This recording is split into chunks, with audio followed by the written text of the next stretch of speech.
شما به من چیز در کاریم را دهید. من برای قصاص گرفتنتان تمام درها را یک به یک می‌گشایم. چی میگویید خانم سوزن؟ خانم سوزن،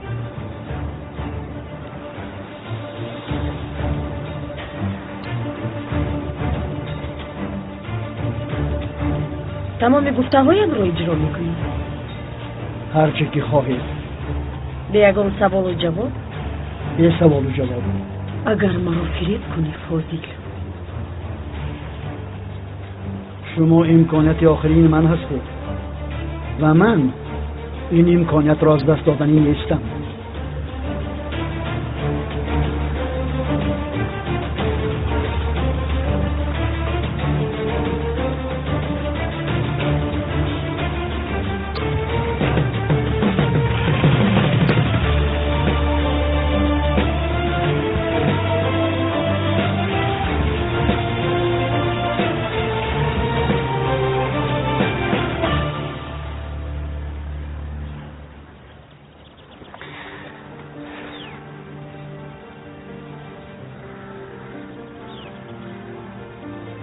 کنجیست مادر؟ برای تبریک آمدیم. اگر با چنین منظره بخوردنم را میدانستم به این درگاه قدم نمیگذاشتم. اگر خواهید صورت میگیریم. صورت عائلوی میخواهید؟ لازم نیست. این شام یک جای خوراک میخوریم. خواهید اینجا اشتراک کنید. در حجره صحبت کنیم. الکی صحبتتان را کردید. همین کفایه است. کامل، تو با فرزندانم مشغول شو. من با خانم مجید صحبت میکنم. تو اینجا قدم رنجه کردن، گوش نکردن عیب میشود.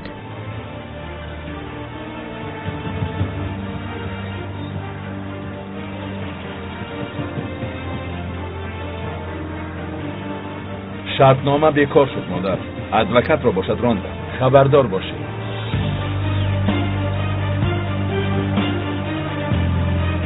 قادر،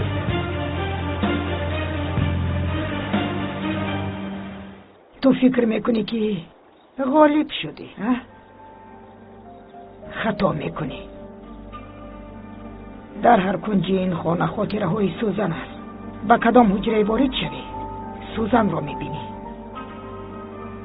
بدای ما تو را دوست میدارم گفتنی کمال باور نکن. او مرد میباشد. هنگامی فایده گر میزند. مادامی که تو را دوست میداشت برای چی اینقدر سال با سوزن یک خانه و یک کت را به هم دید؟ برای چی دویم کودک را کردند؟ آیا این کارهای شخصی دوست دارد؟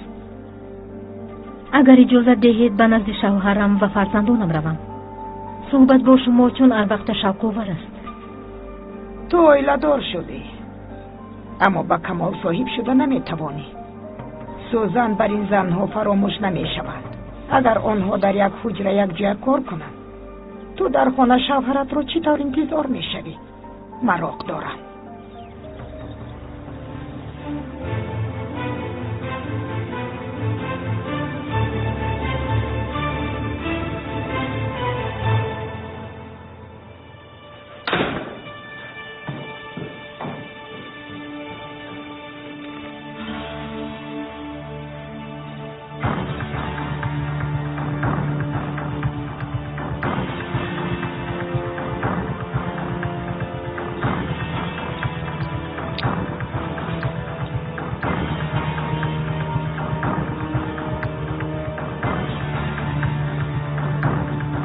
اجازت نمیدیم که اینقدر آسان شود. کمی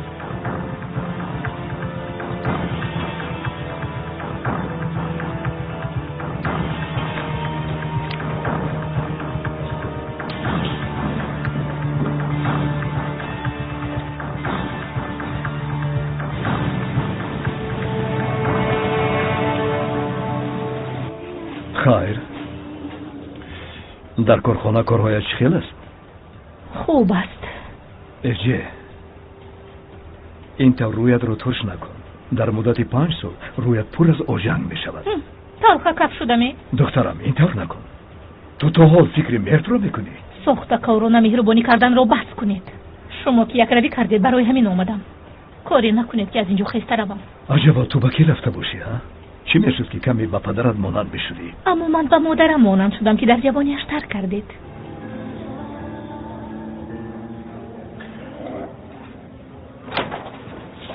سلام. السلام علیکم. خوش آمدید جناب. خوش باشه. میز شما آماده است. مرحبا. بیایید.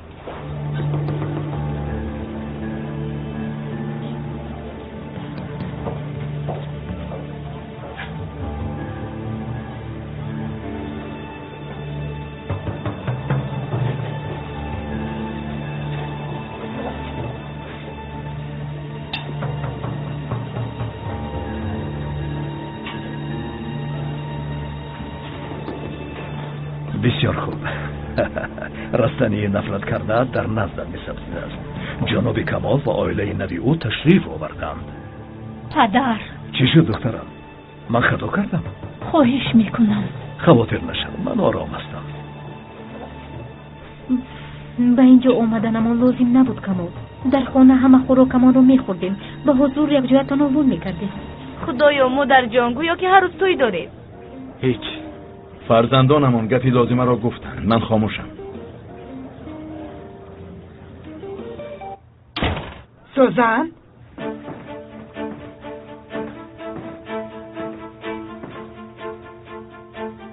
نهایت آمده توانستی. برای چی به زنگ تلفنم جواب نمیدهی دخترم؟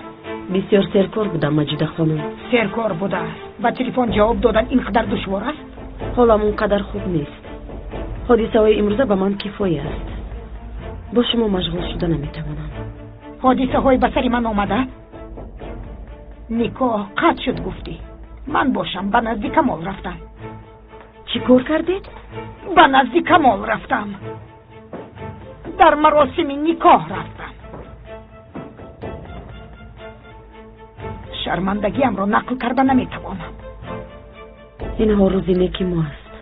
اگر پسرتان چنین کارها را دوام دهد بسیار شرمنده میشویم. نمیفهمم که برای چشم ما با آن خانه میروید. مین بد ما با آن خانه یگان علاقه نداریم. سوزا غضبت را به من نشان نده. بسیار مانده شدم. خوراک نمیخوری؟ نه. از این کار پسرتان نه اشتها دارم و نه خواهش زندگی. اگر شما اشتها داشته باشید بخورید با اشتهای تو.